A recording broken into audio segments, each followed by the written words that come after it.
Good morning. My name is Jamie Peddle. I am joined by my colleagues Sarah Ruth and Andrew Kavchak. We are parents of autistic children and are members of the Canadian Autism Treatment for Medicare Coalition.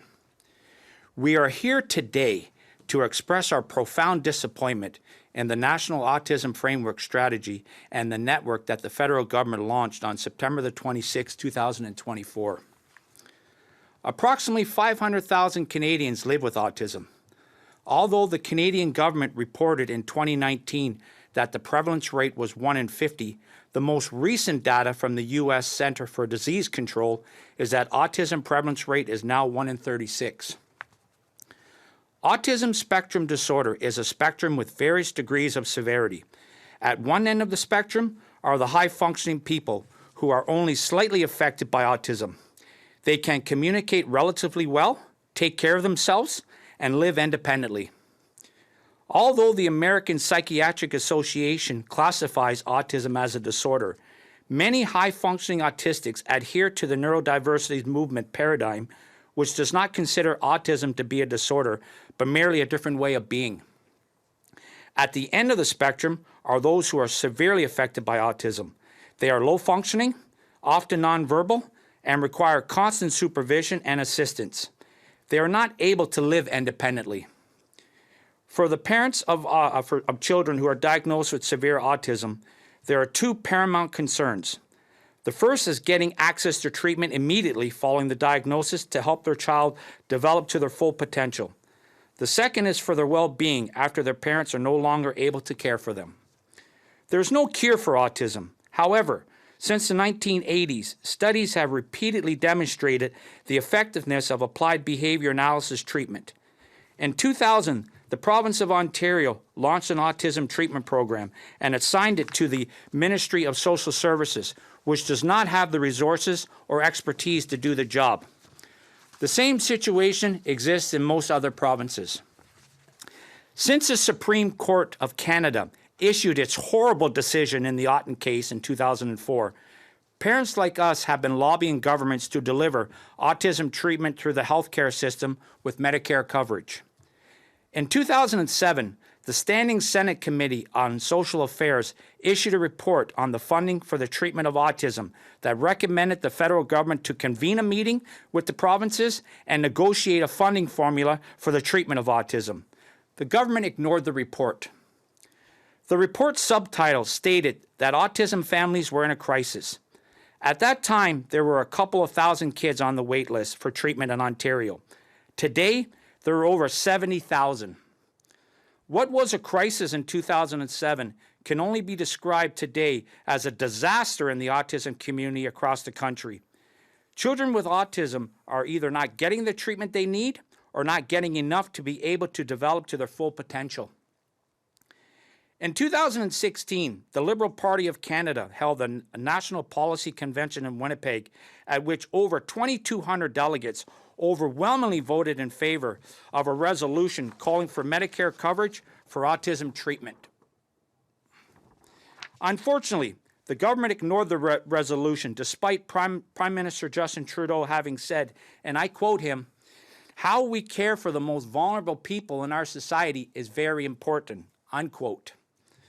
My 12-year-old son, Jacob, is one of those children severely affected by autism who had to wait an excessive period of time to get treatment from the Ministry of Social Services. He has never received the amount that could have benefited him the most, but only a mere fraction. He needs my help from sunrise to sundown. I love my son, and I do the best I can for him. However, I am a single parent, and as I get older, I increasingly worry about his uncertain future once I'm no longer able to care for him. When Prime Minister Justin Trudeau announced in 2019 that the government would develop and implement a national autism strategy, we were hopeful that access to treatment would improve. It took the government 5 years to develop its framework and strategy. When one reads through the documents, it is clear that the government adopted the neurodiversity's paradigm of the high-functioning crowd while marginalizing and ignoring the plight of those who are severely affected by the disorder. The word treatment does not appear in any of the government's documents. Instead, treatment is subsumed in a lengthy list under the general heading of supports and services, as if treatment were a fungible good that was interchangeable and no different from respite care, service coordination, and parent education. Instead of helping kids get access to the treatment they need, the most the government is willing to do is create new consultation bureaucracies to share information. Not one child on the waiting list for treatment will be taken off the waiting list and get the treatment they need as a result of this autism strategy. Canada is a wealthy, developed, and progressive country that is a member of the G7. Is this the best we can do for those who are among the weakest and most vulnerable citizens of our country? There is only one explanation for this. There is no political will to take care of our kids. If we cannot count on the Minister of Health to champion the cause of enabling children with autism being able to access medically necessary treatment through our public health insurance system, then who can we count on? This National Autism Framework Strategy and Network is a huge disappointment that has let us down. What we need is the same thing we've been saying for years. We need autism treatment delivered through healthcare with public health insurance coverage. We need Medicare for autism now. My colleague Andrew Kavchak will now speak about the lack of group homes for adults who are severely affected by autism. Andrew? Thank you, Jamie. Bonjour, je m'appelle Andrew Kavchak. Mon deuxième fils, Steven, a reçu un diagnostic d'autisme en 2003 à l'âge de 2 ans. My younger son, Steven, was diagnosed with autism in 2003 when he was 2 years old. He is severely affected by autism, nonverbal, and requires supervision and assistance 24/7. Stephen is now 23, and my family's primary concern for his future is housing and care. Our only option is to have him placed in a group home with appropriately trained staff where he could be safe and lead a life with dignity. When we had Stephen's name added to the wait list for a place in a group home, we were told that there is such a shortage of group home places that we will be taking care of our son until we can no longer do so, and that there are parents in their 80s in Eastern Ontario who still care for their disabled children at home. Prime Minister Trudeau's announcement in 2019 that his government would develop and implement a national autism strategy gave us hope that the government would alleviate the group home crisis with the same determination with which it pursued its national child care program. Unfortunately, the words group homes do not appear anywhere in the strategy documents. The only thing the government is willing to do is leverage existing actions in the national housing strategy to address the housing needs of Canadians with complex support needs. Despite having taken 5 years to develop this strategy, it does not say how these needs will be addressed. There are no targets for the creation of more group home places or the reduction of the wait lists. The strategy provides no dollar figure to be spent on group homes or anything else, apart from the $6.5 million to establish a national autism network, which itself will take an unspecified period of time to develop an implementation plan. We've had enough of postponement and procrastination. The framework and strategy are flawed policies, and so were the consultation process and the bill that required the creation of the framework. When the Canadian Academy of Health Sciences consulted with stakeholders for the government, it initially indicated it would focus on 3 principal topics, including evidence-based interventions, and would consider, among other things, how to promote treatment. My colleagues and I made submissions to the CHS in which we stated that the provision of ABA treatment should be considered a distinct priority and offered through the healthcare system with Medicare coverage. We also stated that the wait lists for group homes for the severely affected needed to be shortened. The CHS report subsumed the concept of treatment under the heading of supports and services and obfuscated the matter as though lumping it in a basket with other things that have nothing to do with treatment would make it disappear. The same thing occurred with the topic of group homes, which was barely mentioned. Notwithstanding the CHS's initial claims that all voices and interests heard during the consultation process would be factored into its report, our submissions were ignored. Similarly, Bill S-203 says in its preamble that Parliament recognizes that there is a need for autistic persons to receive treatment and that autistic Canadians would benefit from a federal framework that provides assistance with housing challenges. Yet, the bill's list of measures that are required to be included in the framework doesn't mention accessing treatment or housing. The list of 5 priority areas in the framework and strategy are also flawed, as some areas are clearly secondary to others. At a time when there are tens of thousands of autistic children on waiting lists for potentially life-altering treatment, the government intends to use scarce resources to fund autism acceptance campaigns. Whether we accept our children's disability is irrelevant, as we have to deal with it as a matter of practical necessity every day. We love our children and would do anything to get rid of the autism that has imposed severe limitations on their lives without any positive benefits. The government should spare us this acceptance spin and help our kids instead. Similarly, one of the strategy's priorities consists of developing new tools and resources, which sounds an awful lot like a repeat of the $10 million it allocated in 2019 for the creation of a new autism information website that was itself an extension of a 2006 creation of a dedicated autism information webpage on the Health Canada website. We already have enough government information. What we need now is government action. Instead, we're getting more information sharing and consultations through the National Autism Network, which sounds an awful lot like the Canadian Autism Partnership proposal that the government previously rejected in its first mandate. We thought the proposal was a bureaucratic distraction then and still do today.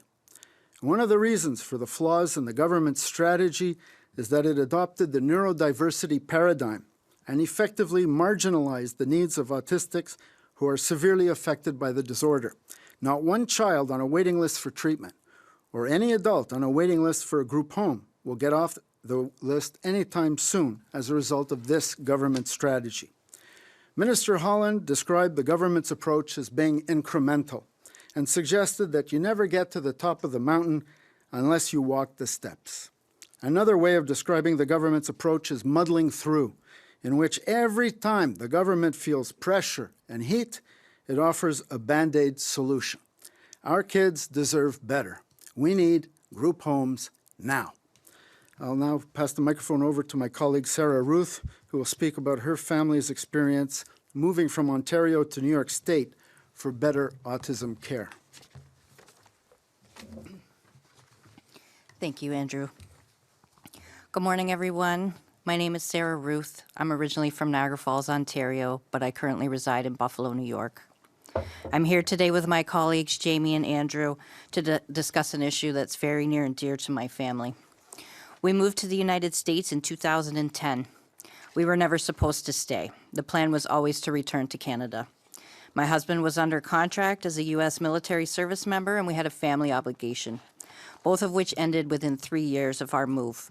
But by that time, our son Zachary was diagnosed with autism, and we knew that we could never come home.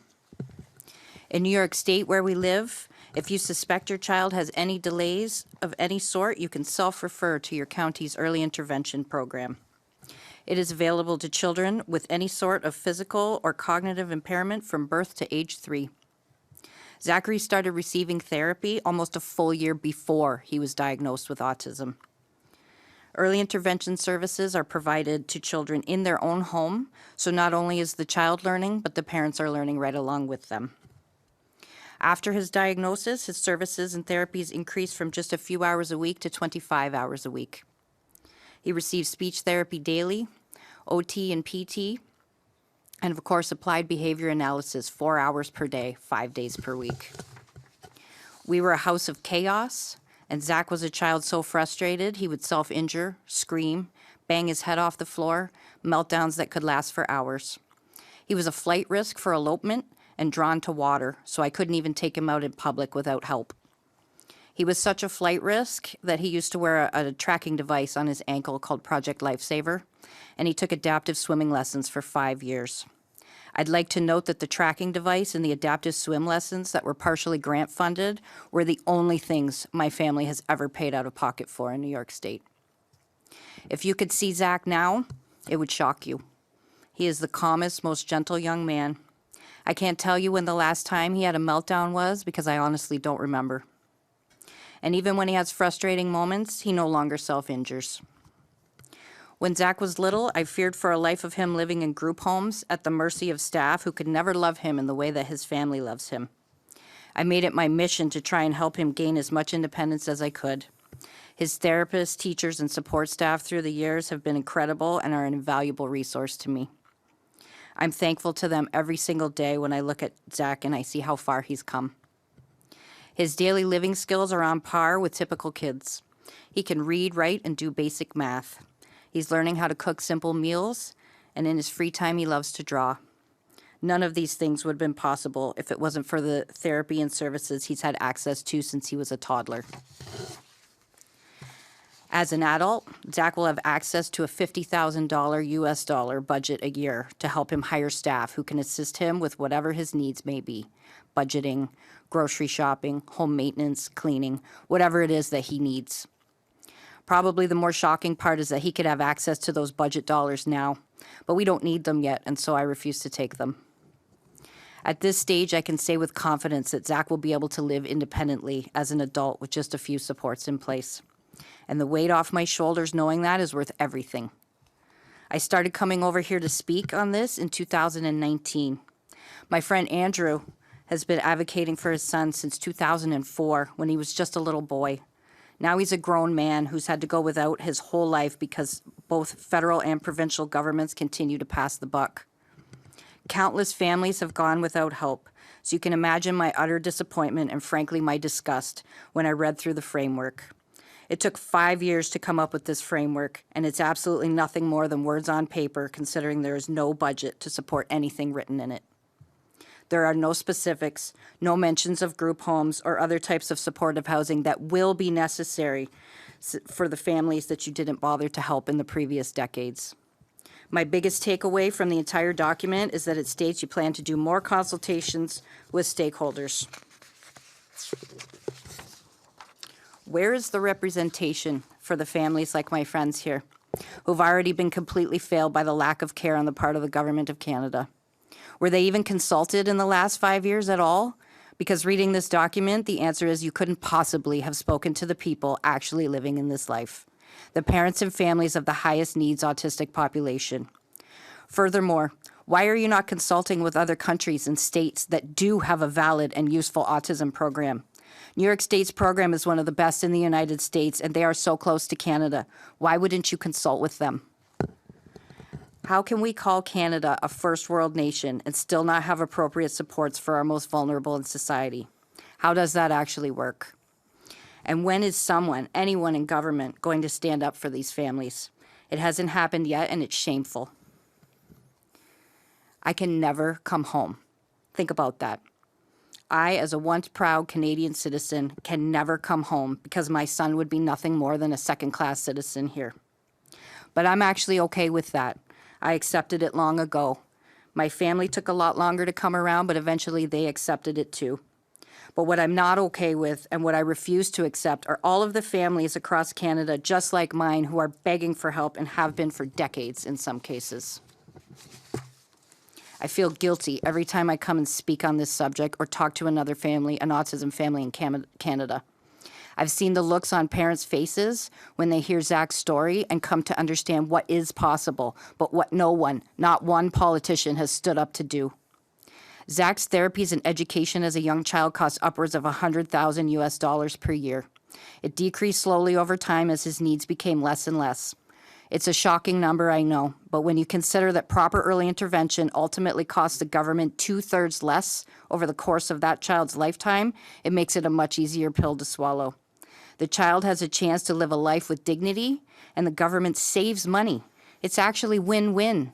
So why is Canada still in lose-lose mode, and what is it going to take to see some actual change? Until you do for the children of Canada what New York State has done for Zachary, you aren't doing enough. If anyone is patting themselves on the back right now for helping further the autism cause, you should hold off because the work is not done. And with the snail's pace it's taken to date, I don't expect that your praise will come anytime soon. Today, we are calling on the government to stop treating the autistic population like second-class citizens in their own country and give them and their families the care, support, treatment, and dignity they deserve. Not 5 years from now, not 20 years from now. We need Medicare for autism now. Thank you. I'd like to open it up for questions. Quickly, can I get you to all say your full name and spell them, just so we have them correctly on the record here, for anyone who wants to use this? Yeah. My name is Sarah Ruth, S-A-R-A-H. Last name is Ruth, R-U-T-H. Thank you. Yeah, my name is Jamie Peddle, J-A-M-I-E. Last name Peddle, P-E-D-D-L-E. Andrew Kavchak, which is A-N-D-R-E-W-K-A-V-C-H-A-K. Great, thank you. You talked a bit about how frustrated you are with this framework that has come out. What would you like to see done here from the federal government?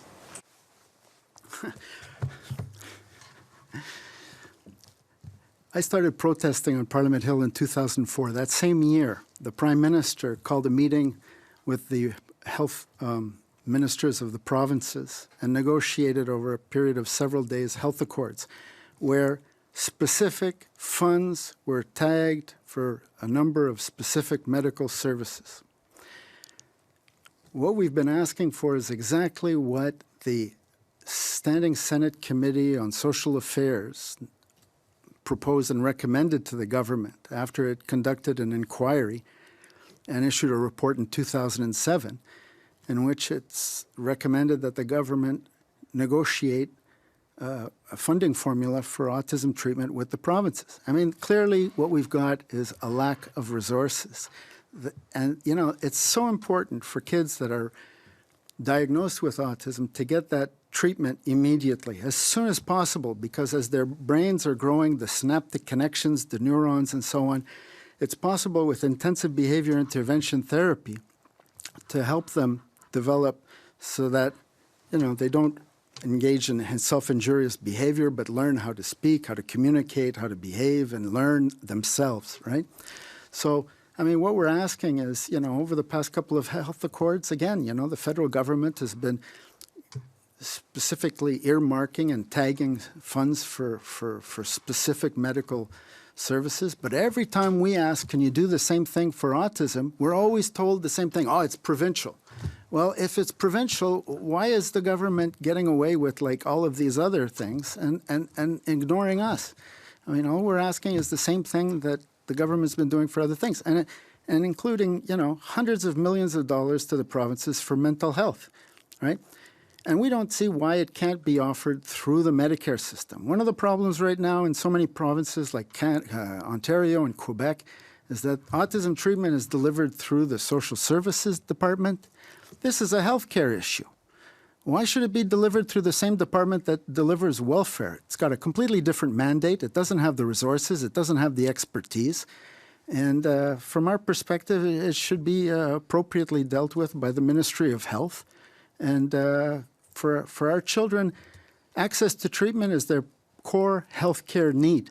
If we have universal healthcare, why don't we have access to the treatment with OHIP coverage in Ontario or Medicare coverage across the country? You know, in the United States, like in Canada, we have a public health insurance monopoly, right? The government sets the rules.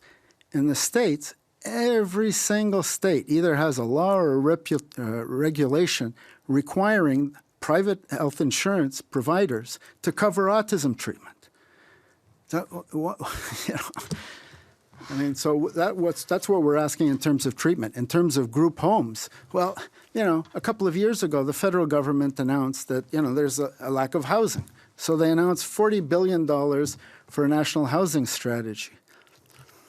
Why can't they spend some of the money on the construction of group homes? I mean, there's a real crisis in the lack of group home places.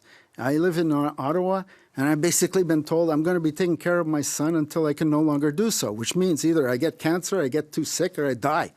You know, it's like, can we do better than that in a developed country like a G7 wealthy country like Canada? So we're not asking for anything that's from the moon or anything. We're just asking to be treated like Canadians. In your release here, you say it's hard to conceive of how the minister could let us down more than this with this framework. You said it took 5 years to come about, that there was lots of consultation. How was this framework pitched to you initially, and how does it now look to you? Well, we've been, it's been 5 years since the Prime Minister announced that his government would develop and implement a national autism strategy. And in that same speech, he said, to help people with autism and their families lead fully developed, lives. And from looking at what's in the framework and the strategy, there's going to be absolutely no change on the ground. So after 5 years, we don't see anything happening.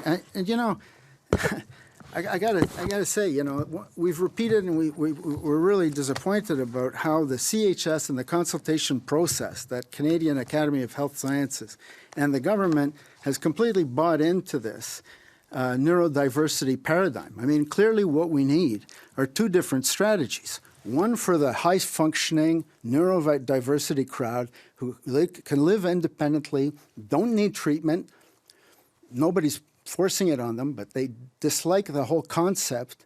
And we need another strategy to deal with those at the other end of the spectrum who desperately need treatment, they're severely affected, and so on. And, when we look at the framework, for example, and the strategy, in the framework section, there's 5 priorities that are listed. You look at the second priority, dealing with economic inclusion. For the severely affected, the only issue is the housing that comes under that rubric, right? Because the employment is simply not realistic. It's not going to happen. But there's a sentence there, after 5 years of consultation, right, and having a secretariat in the Public Health Agency of Canada that should know better, there's a sentence that says all autistics can contribute economically to society and so on. Well, that's not true. A lot can, many can, but not all. And you can't just generalize like that. I mean, some people at the severe end of the spectrum can't make toast. My son can't. We tried to arrange for him to be able to, engage in volunteer dog walking, but somebody has to accompany him so he won't drop the leash, right? So this reflects sort of a view of autism that's like from Hollywood and the Rain Man movies. It doesn't at all speak to us at the other end of the spectrum. And we've tried our best to speak on behalf of our children because they can't, and the government has consistently ignored us. I just want to add one thing, if you don't mind. This is what we wanted, and this is what the Liberal Party of Canada voted for. The 2,200 delegates voted for. 2,200, delegates voted for Medicare coverage. This is what we want, and so did the Liberal Party of Canada. But we haven't seen it. That's basically what we want. The thing is, we have a prime minister who said all these things, but he never even acted on it. We as Canadians, I'll give you a different. Oh yeah, sorry. We as Canadians, we have a tendency here in Canada to point the finger at the Americans and say how life is far much better here, but what the reality is that if you're autistic, that's clearly not true. See, in the United States of America, they actually have federal laws that protect autistic people in healthcare and education. And even the USA Surgeon General, the chief medical officer of the United States of America, has even stated that autism treatment is medically necessary and that ABA is the golden standard treatment. In all 50 states, autism treatment is covered under their health insurance plan. Board-certified behavior analysis, they're recognized as health practitioners. What we need is the USA Surgeon General in this building, because Canada, we're lacking in helping the most vulnerable people in our society. This is what we want here. right here. Thank you. I know you need to, can I just get a clarity on that, just quickly? You said the American situation, so what is the situation for Canada then? How, you're saying US has a way that it's treated medically? Are you saying that here in Canada it's not treated medically? No, it's not. Actually, when we did our consultation, they promised us and they said that everything that we have to say is going to be put into the report. Now, if you look at the report, it doesn't mention the word of medically necessary treatment. It doesn't mention the word of Medicare. It doesn't mention for the federal minister of health to convene a meeting with the provinces and negotiating a deal for autism treatment. It doesn't mention that stuff. We've seen pharmacare, dental care, long-term home care, child care. Well, what about autism care? Our children need help. You know, I'm not going to be able to be 60, 70, 80 years old taking care of my severely affected child. I'm not going to be able to do that. Where's Canada? It's pretty shameful when you have a country like the United States of America that actually goes on science and they treats the most vulnerable people like first-class citizens. It's pretty shameful, actually. There's a couple other reporters that are waiting to ask questions too. Can I also add to this question? I mean, the whole question about, you know, healthcare and Medicare coverage. Like I said, in Ontario, Quebec, and several other provinces, it's not covered by Medicare, right? Now, Medicare system is controlled by the federal Canada Health Act, right? So I've written to the minister. The minister writes back and says, well, this is entirely provincial. I complain about that and say, well, you know, you guys have influence on the healthcare system. And I get a letter back from the Public Health Agency of Canada saying, under the Canada Health Act, only services provided by hospitals and doctors are covered, and anything else is only at the discretion of the provinces. So she said that this treatment is not given by doctors or hospitals. And I asked, please, join me in a car ride for just 10 minutes. Let's go to the Children's Hospital of Eastern Ontario, and you'll see how it's done in a hospital. Because in Ontario, the government gives the program to the Social Services Department, who contracts it out to regional service providers. And the one for Eastern Ontario happens to be the CHIO, the Children's Hospital of Eastern Ontario, except when you apply to them, you don't show the child's health card. Instead, you just get your name on a waiting list, and whenever it comes up under the budget of the Social Services Department. And when my son was diagnosed, there were 1,000 kids on the wait list in the province. Today, it's over 70,000. Clearly, the delivery model through the Social Services Department doesn't work. And there's no reason why autism treatment can't be considered very similar to rehab. The rehabilitation model for people under Medicare offered through the hospitals, or paid for anyways under the healthcare budgets, that could serve as a perfect model for the delivery of autism treatment, because that's exactly the kind of repetitive exercises for, you know, people who, for example, have suffered brain damage and need therapy to you know, take advantage of the plasticity in the brain to get better. And for some reason, in Canada, we ask for it, and we're consistently told no. If you have a question, please use the raise hand function. As usual, one question, one follow-up. Si vous avez une question sur Zoom, s'il vous plaît, utilisez la fonction main levée. Comme à l'habitude, une question et une question de suivi.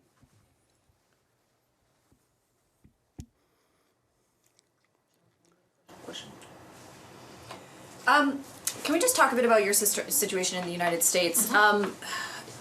You talked a bit about your disappointment with seeing these recommendations.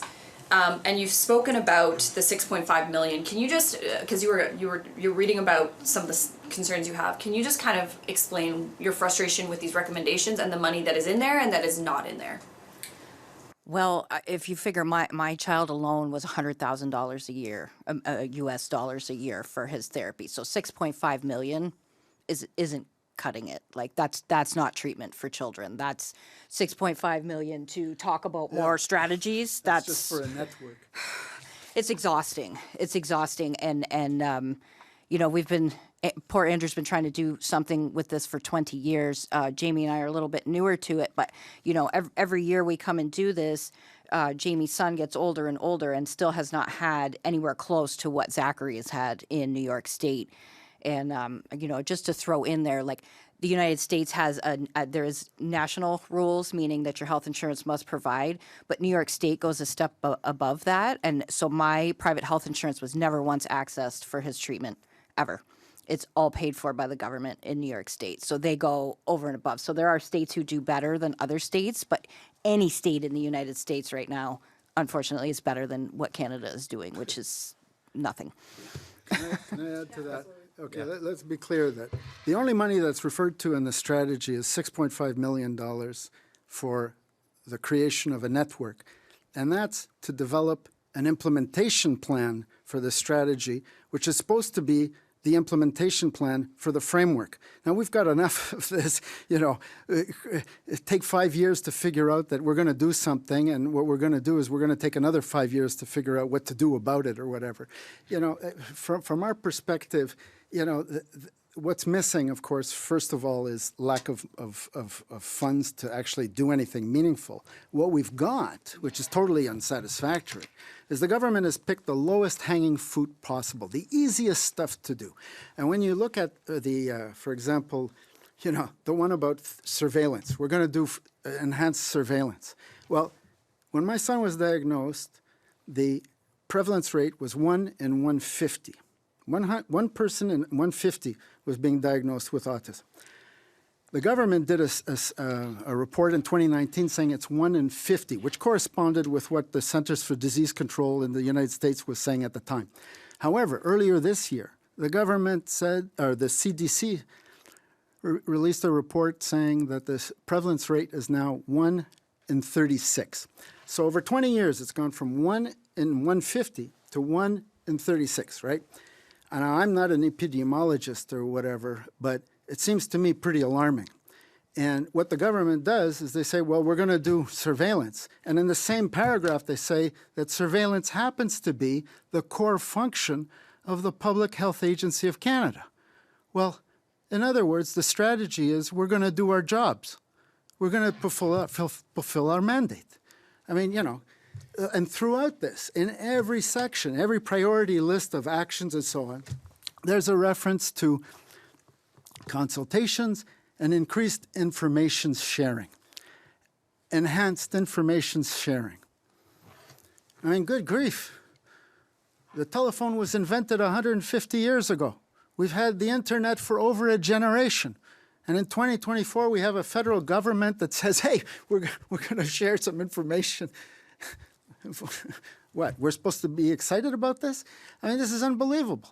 I mean, this is the lowest hanging fruit possible. After 5 years, we expected more than this. And in fact, they don't just take the lowest hanging fruit, they take stuff that they already threw in the garbage years ago, because this network seems to be entirely based on the model of this previous autism partnership project proposal thing. The government spent a couple of $1 million in 2015, 2016, having some outside agency consult and make a proposal for a new bureaucracy that would be involved in information sharing and trying to figure out best practices, although they never mentioned checking what's on the other side of the border in New York State. And this National Autism Network seems to be just a revival, like old wine in a new bottle with a new label. And the ironic thing is, if it's so good now, why did they reject it 8 years ago? The government never actually stated back when remember Jane Philpott? She was the Minister of Health. She got that report. She sat on it, and the autism community were waiting. What are you going to do? What are you going to do? Nothing happened. Nothing happened. And then there was a debate in the House of Commons, and all these Liberal cabinet ministers and MPs got up and talked about how they love autistic people who are so wonderful and how much they do for autism. But no one said a word about why did they reject this partnership proposal. So I don't know why it was not good 8 years ago. Suddenly it's good. I can say, though, this, that we didn't like it. I and many of my other friends didn't like it 8 years ago because to us it was just more postponement, more procrastination. What we needed is action, and instead the government offers us another bureaucracy. Well, back in 2006, I mean, Tony Clement was the health minister, and he assigned the file to the Public Health Agency of Canada. They created a National Autism Secretariat. What do we need another bureaucracy for? And, you know, to tell us that they've done another bureaucracy, they checked the list off of, you know, done that, and what, we're supposed to be excited and happy and vote for this? You know, the government can spend all the money in the world it wants to, but you know what? It doesn't change what we need as families who have children with autism. The needs don't change. It doesn't change. What we need is Medicare for autism now. We need access to treatment. This is what they do down in the States. They don't fool around with this. This is what the scientific community has proven. Early intervention is the key. That's never going to change. So they can spend all the money. And then also what we need group homes with trained staff. We don't want homes where people are drinking coffee and eating donuts. We want trained staff to deal with our children. So what this government is doing is just, it makes no sense. It's just more delays, making sure that they're acting like, oh yeah, we're going to do something. We're going to say, you guys ain't doing nothing. Because what we need is this here, Mark Holland. This is what we need here.